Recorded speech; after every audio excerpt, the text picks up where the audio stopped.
Very strange. It's very hard for us to understand because we're simple creatures, you know.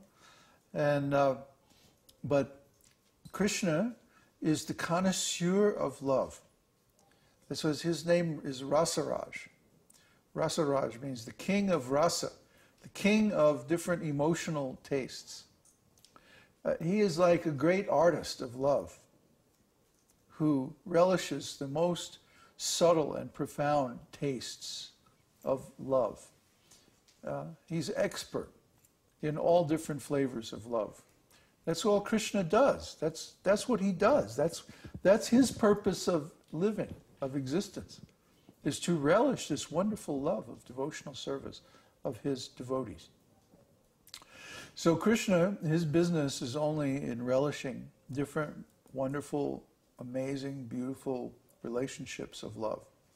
And Radharani's only business is coming up with newer and more exciting and more tasty variations of this loving propensity of Krishna, you see. So this is what's going on at Rādhā-kuṇḍa.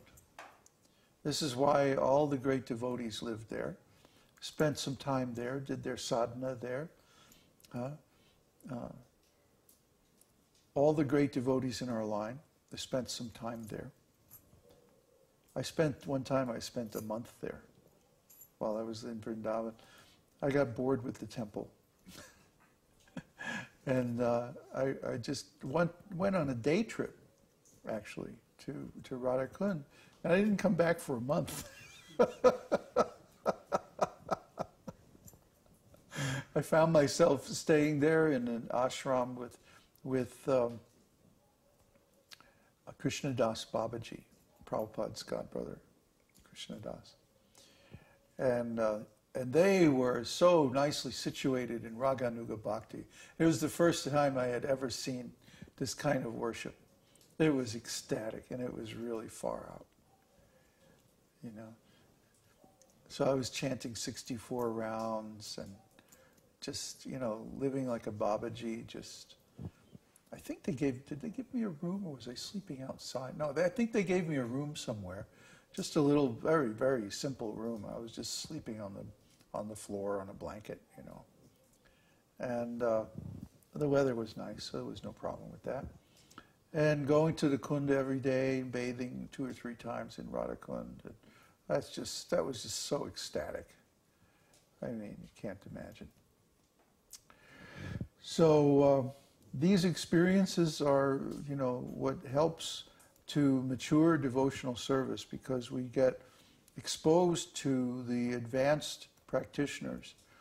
You know, like right now, you know, it wouldn't be appropriate for me to act in, you know, a real rāgānūgā mood, because you know, the devotees who are associating with me here, they're in the beginning stages, or the sadhana bhakti stage, where they have to follow regulative principles. So for me to get, you know, too far out wouldn't be good for them. So anyway, but if you go someplace where the majority of the devotees are in rāgānūgā mood, then, you know, you're the only one who's like in Vaidhi Bhakti. That really turns your head around. It's like, whoa, wait a minute, what? Like when they, you know, when we offer food, we make a nice little plate, and we take it and just set it in front of the deities, and then bow down and say prayers and stuff like that. But in this ashram, they were taking the chapatis and just touching it directly to Krishna's mouth, the deity of Krishna. Like, here, Krishna, eat. You know, it's a completely different mood. There's no awe and reverence whatsoever. Krishna is everybody's best friend. Huh? So just try to understand these different moods. Different moods are there because different devotees have different necessities or tastes. And the taste for one devotee will not work, will not nourish or help the other devotees. They each have to have an environment practice, philosophy that allows them to experience the taste that they need, the taste, the mood that they relish with Krishna. So for those who are in conjugal love, then the mood at Rādhā-kuṇḍa is just the most perfect, most advanced, most blissful place, for them to practice their devotional service. There's really no comparison to it. The only problem is in recent times there's been too much tourism there. It kind of dilutes the mood, It's really a place that should be confidential. It only should have really, really fixed up devotees there. So all the really serious devotees have moved out of Rādhā-kuṇḍa now, and they were like way up in the woods at Darshan or places like that. It's too bad what's happened. So it's only temporary, Pretty soon that'll be over. Everything will go back to normal. So Rādhā-kuṇḍa, every devotee, if you get a chance in your life, you should visit Rādhā-kuṇḍa. Yeah. When we're in India, we're definitely going to take a trip up to Vrindavan, and we'll see all these places. Sometime in the off season, not Kartik or not Janmāṣṭamī, or sometime in the off season. Well, because we're going to be getting into India just about Kartik, for Kartik time. Yeah. So a lot of the temple towns get overwhelmed during Kartik, the Krishna temple towns anyway. So we have to find some nice quiet place. Anyway, I don't know what more I could say about Rādhā-kuṇḍa and what goes on there. Oh, yeah, he mentions Ashtakaliya Lila. Ashtakaliya means 8 divisions, or 8 periods. So Krishna's pastimes every day, he has a regular daily schedule. His pastimes are divided up into 8 periods of the day. And they go around in a daily cycle. Krishna's every day is pretty much the same.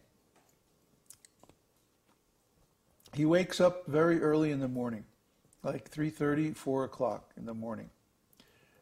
And when he wakes up, he's with Radharani out in the forest.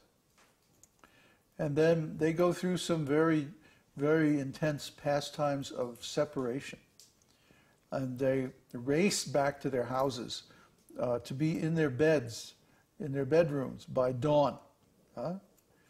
And then that's when everybody else gets up.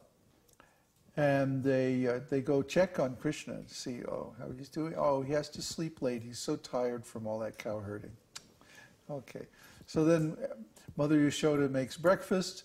Somehow or other Krishna gets up. He's still like bleary-eyed from the night before. And he comes to breakfast. Then after breakfast, the cowherd boys get all the cows together and milk them, and then they go out into the forest with the calves. Then there's pastimes with the cowherd boys in the forest. Then there's a big lunch, prasadam pastime at noon. Then after that, there's a secret meeting with Radharani in the forest. Then more pastimes with the cowherd boys and cows. Then Krishna comes home and has, again, a family pastimes, a meal, an evening meal, and then recitations and songs by the sages in a family atmosphere.